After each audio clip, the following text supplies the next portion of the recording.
আসসালামু আলাইকুম, কেমন আছেন সবাই? আশা করি সবাই ভালো আছেন। এই গাড়িটা হচ্ছে নিশান আল্টিমা। গাড়িতে যে প্রবলেম, গাড়িতে মাইলেজ কমে গেছে, রেস কম নেয়, ইঞ্জিন ভাইব্রেশন করে, এসিতে গাড়ি বন্ধ হয়ে যায়। তো এগুলো হচ্ছে প্রবলেম। নিশান গাড়িতে একটা কমন প্রবলেম থাকে, সেগুলো হচ্ছে কয়েল খারাপ হয়ে যায়। খারাপ হয়ে বলতে লিক করে বেশিরভাগ কয়েল কয়েল যখন লিক শুরু হয়ে যায় তখন ইঞ্জিন মিসিং করে, ভাইব্রেশন করে, মাইলেজ ঠিক মতো পাওয়া যায় না, এসিতে গাড়ি বন্ধ হয়ে যায়, গাড়ির রেস উঠে না। এই প্রবলেমগুলো হয়। তো দেখতে পাচ্ছি ইঞ্জিনের কন্ডিশন এটা একদমই খারাপ অবস্থা। টেবিল কভার সিল লিক করছে, যে প্লাগে এরকম লিক করলে প্লাগে অয়েল চলে যায়, সেক্ষেত্রে প্রবলেমগুলো হয়। তো আমরা এখানে মাস এয়ার ফ্লো সেন্সরটা খুলে দেখলাম, এটার কন্ডিশন দেখুন একদমই ময়লা পড়ে গেছে। এটা ময়লা পড়া মানে এটার এয়ার ফিল্টার যেটা সেটা জাম আছে।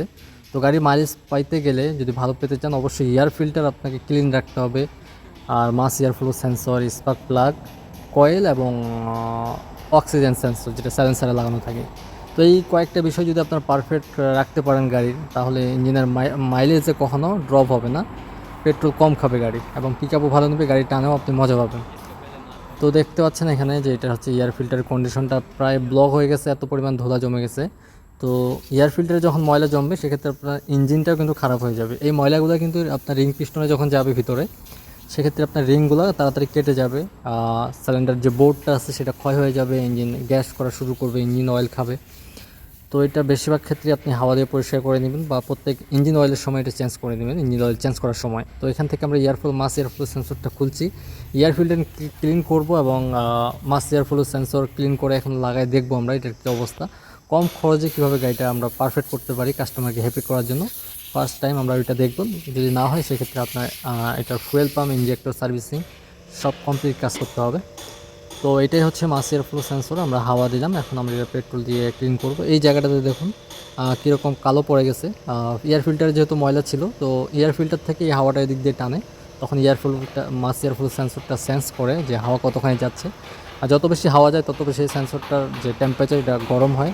তো সেই অনুযায়ী ইসিউ বুঝতে পারে যে এতখানি হাওয়া ঢুকছে, এতখানি এখন আমাকে ইঞ্জেক্টরে পেট্রোল দিতে হবে, সেই অনুযায়ী ইঞ্জিনটাকে রানিং করতে হবে ভালো পারফরমেন্সের জন্য।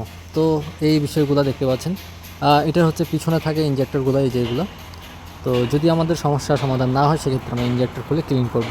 তো আগে আমরা প্লাগ খুলবো, এখানে প্লাগ খুলে প্লাগ চেক করবো। অবশ্যই ফার্স্ট টাইম প্লাগ দেখতে হবে। আর এখানে আমরা একটা সমস্যা পেয়ে গেলাম, এটা হচ্ছে মাস এয়ারফ্লো সেন্সরের। তো এটা একটা বড় সমস্যা, বিষয়টা ছোট যদিও মনে হয় যে শুধু পরিষ্কার করে দিলাম। তো এটা পরিষ্কার করাতেই যে বাকি যে সিস্টেমগুলো আছে, অক্সিজেন সেন্সর, ম্যাপ সেন্সর, বাকি যে সেন্সরগুলো আছে, এক একটার সঙ্গে এক একটা কানেকশন, কমিউনিকেশন থাকে, যে একটা কাজ করলে বাকিগুলো আর কাজ করে না। তো অবশ্যই এটা অনেক গুরুত্বপূর্ণ। এই জায়গাটা দেখুন, অবশ্যই এটা ক্লিন থাকতে হবে এরকমটা। আগে কীরকম ছিল, এখন কীরকম। তো এরকম যখন থাকবে ক্লিন ক্লিন পরিষ্কার, তখন কিন্তু এটা সেন্স করতে পারবে, কাজ করতে পারবে, বাকি সিস্টেমগুলো তখন রানিং থাকবে। তো আমরা মোটামুটি ইঞ্জিনটা একটু পরিষ্কার করে দিচ্ছি, কারণ এটা পরিষ্কার করে লাভ নেই, কেবিন কভার সিলটা চেঞ্জ করতে হবে। তো সিল চেঞ্জ করার পর বাকি আমরা ইঞ্জিনটাও খুব ভালো করে পরিষ্কার করে দিব। তো এখন আমি মাস এয়ারফ্লো সেন্সরটা এখানে ফিটিং করলাম। তো এগুলো হচ্ছে প্লাগগুলা, যেগুলো খুলছে একদম পারফেক্ট আছে, কোনো সমস্যা নেই, খুব ভালো কাজ করতেছে দেখতে পাচ্ছেন। তো শুধু এটার কার্বন যেগুলো পড়ছে পরিষ্কার করে দিয়ে লাগাবো, লাগার পর দেখবো যে ইঞ্জিনটা ঠিকমতো রেস উঠতেছে কিনা, এসিতে পিক আপ কম নিচ্ছে কিনা, লোডে কীরকম চলতেছে, এগুলো চেক করে আমরা সমস্যার সমাধান যদি না হয় তাহলে আমরা আবার অন্য কিছু চেক করে দেখবো। ওকে, তো পুরো ভিডিও দেখতে থাকুন।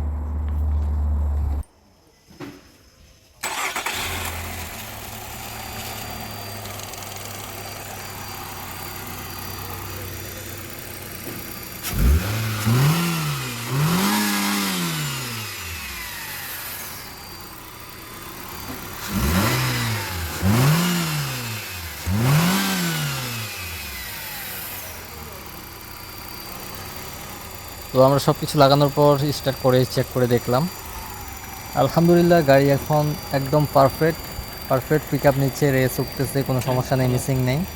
তো আমরা অল্প অল্প কাজ করে দিয়ে গাড়িটা কমপ্লিট করলাম, আলহামদুলিল্লাহ কাস্টমারও হ্যাপি, আমরাও হ্যাপি। তো এখন এটা চলবে, কোনো সমস্যা নেই। শুধু কেবিন কভার সিলটা চেঞ্জ করলে আরও ইঞ্জিনের পারফরমেন্সটা ভালো হবে, কারণ অয়েল যখন লিক করবে ইঞ্জিনটা হিট হয়ে যায়, ইঞ্জিন হিট হয়ে গেলে কিন্তু আরও বিভিন্ন রকমের সমস্যা দেখা দেয়। তো আপনাদের গাড়িতে যদি এরকম প্রবলেম দেখা দেয় তো অবশ্যই আপনারা এই বিষয়গুলো চেক করবেন।